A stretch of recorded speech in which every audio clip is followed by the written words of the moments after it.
Assalamualaikum warahmatullahi wabarakatuh. Perkenalkan, nama saya Irga Briliansyah dengan NIM 666123185. Saya dari kelas 4C. Jadi di sini saya akan meresum atau mereview artikel yang ditulis oleh dosen pengampu saya, dosen mata kuliah governance digital, yaitu Ibu Ayuning Budiati. Jadi resume ini sebagai penugasan untuk memenuhi ujian tengah semester. Oke, langsung saja masuk ke reviewnya.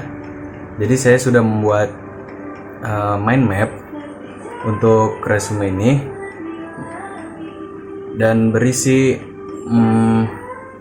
3 bagian. Yang pertama ada pendahuluan, kedua ada metode, dan yang terakhir ada hasil dan pembahasan.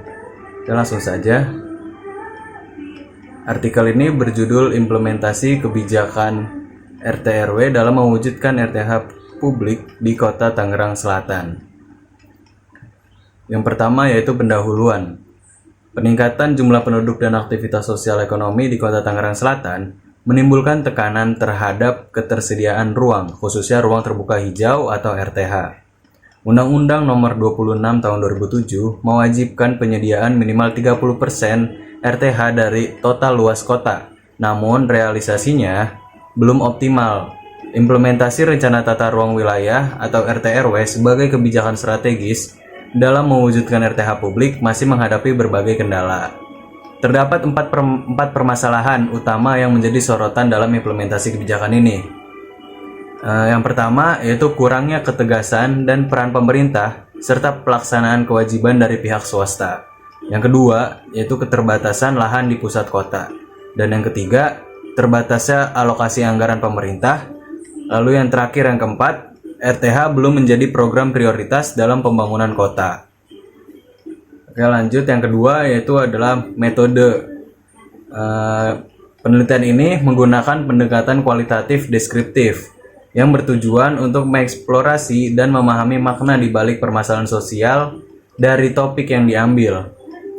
Fokus utama diarahkan pada analisis implementasi kebijakan RT/RW dalam mewujudkan RTH publik menggunakan teori implementasi kebijakan dari Van Meter Van Horn yang mencakup 6 variabel. Yang pertama yaitu standar dan sasaran kebijakan, yang kedua sumber daya, yang ketiga karakteristik organisasi pelaksana, yang keempat komunikasi antar organisasi, yang kelima disposisi atau sikap pelaksana, dan yang keenam lingkungan sosial, politik, dan ekonomi.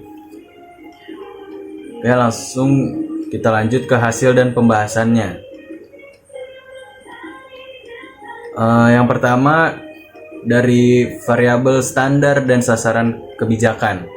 Implementasi kebijakan RTH belum optimal karena program pengelolaan RTH belum menjadi prioritas pembangunan kota. Hal ini berdampak pada tidak tercapainya target pemenuhan RTH tahunan. Lalu yang kedua adalah dari variabel sumber daya. Terdapat kelemahan dalam pengawasan dan penindakan terhadap pelanggaran di kawasan RTH. Kerusakan taman tidak segera ditindaklanjuti karena keterbatasan material dan sebagainya. Lalu selanjutnya ada karakteristik organisasi pelaksana. Kurangnya ketegasan dalam pemberian sanksi terhadap pelanggaran menjadi hambatan besar. Tidak adanya regulasi yang jelas mengenai sanksi menyebabkan lemahnya penegakan hukum di kawasan RTH. Lalu yang keempat ada komunikasi antar organisasi. Koordinasi antar stakeholder sudah berjalan baik.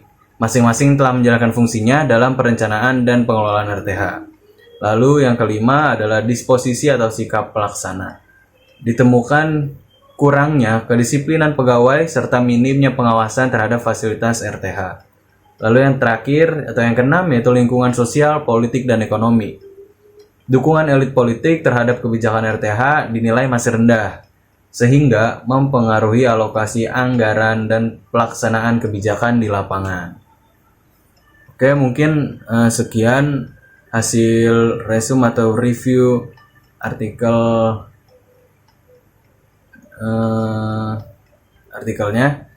Kurang lebihnya mohon maaf. Wassalamualaikum warahmatullahi wabarakatuh.